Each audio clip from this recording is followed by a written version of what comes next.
அந்த அரசியல்வாதி இங்கே வந்தாராம். இங்கே பெரிய மாளிகையில் இருக்க நம்ம மாடி சொல்றது கேட்கவா வேணே, இதுக்கு எப்படி உங்களுக்கு படம் அதான் பாருங்க. பாலம்னா பாலமா 100%. அதாவது பர்சன்டேஜ் தாங்கிற பர்சன்டேஜ் போவோ பாலம் உடஞ்சிக்கிட்டே வருதுங்க.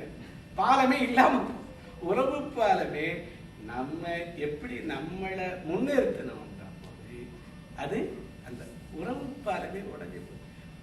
Some total of others interest is our interest. அடுத்தவங்க எல்லாரும் நம்மளை சுற்றி இருக்கவங்க எல்லாம் ஹாப்பியாக இருந்தால் நம்ம ஹாப்பியாக இருக்க போகிறோம். அப்போ ஒரு மிகச்சிறந்த ஒரு வார்த்தை நீங்கிறாங்க. வீல கூட நானும் சேர்ந்துருக்கேன். அவை எதிர்த்தாப்புல இருக்க ஆளு தான் முக்கியங்கிறாங்க. நம்ம ஒரு 500 ரூபா கொடுத்து 1000 ரூபா கொடுத்து சோசியை ஏன் பார்க்க போகிறோம்? அந்த ஆளு யாரை பற்றி சொல்ல போகிறாரு? நம்மளை பற்றி சொல்ல போகிறார். அது அவர் ஆம்பளை பிறக்குங்கிறார். கடைசியில் பெண் குழந்தை போய் கேட்டோம்னா நீங்கள் அதை பெண் குழந்தைய நினைக்காதீங்க, அது ஆம்பளை பிள்ளை வரையே வரும் பாருங்க. ஆமாம், அப்படிதான் கத்துது. அதுக்கு ஆம்பளை பிள்ளை ட்ரெஸ்ஸை போட்டு அது பொம்பளை பிள்ளை இல்லாமல் ஆம்பளை பிள்ளை கப்பலை இருக்கும். அப்போ அந்த நீய பெருசு பண்ணுறது எப்படிங்க சொல்றாங்க? கொடுத்தல் தான் இதுல ஒரு பழைய பாட்டு.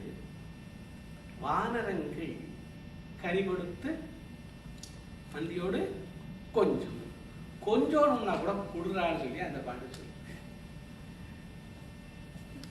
ஆனா இதுவே சாப்பிட்டுக்கலாம்ல, கொடுத்து விட்டு மந்தி சிந்து கனிகளுக்கு பான்கனிகள் கெஞ்சும். இந்த பாட்டு எனக்கு அந்த காலத்துல புரியல அவ்வளவு. இப்ப ரொம்ப அன்னைக்கு ஒரு இந்த ஜெம்ஸ் மிட்டாய் பாக்கெட் அதுல 20 இருக்கு. அதை பேத்திட்ட கொடுத்துட்டு அம்மா ஒண்ணு கொடுன்னு அது கடிச்சிட்டு இது கொடு. அது என்னமோ பாலோட தேர்ந்தல். அந்த முதல்ல இது என்ன சொல்றாங்க? இந்த கனி கொடுத்து வந்தியோடு முதல்ல நீ பாதி நான் பாதி, அடுத்தது நம்ம குழந்தைங்க. இது விரியோனுங்கிறாங்க. கொடுத்தல்ங்கிறது விரியோனுங்கிறாங்க. அடுத்தது நம்ம குழந்தை பாடுனா குழலிருது யாழிருது. அடுத்த வீட்டு பிள்ளை பாடுச்சுன்னா சி கத்து. நம்ம வீட்டு பிள்ளை சாப்பாடை தொட்டா அது ஆற்று அமிழ்தினிதே. ஆனா அடுத்த வீட்டு பிள்ளை வந்து தொட்டுச்சுன்னா சி எச்சி. அது விரியோனுங்கிற. முதல்ல நீ நான், அடுத்தது நம்ம குழந்தை, அடுத்தது அடுத்தவங்க, அடுத்தது சமுதாயம். அந்த அம்மா கருவுத்து இருந்தா 1-2 பிள்ளை பெற்றிருக்குமா?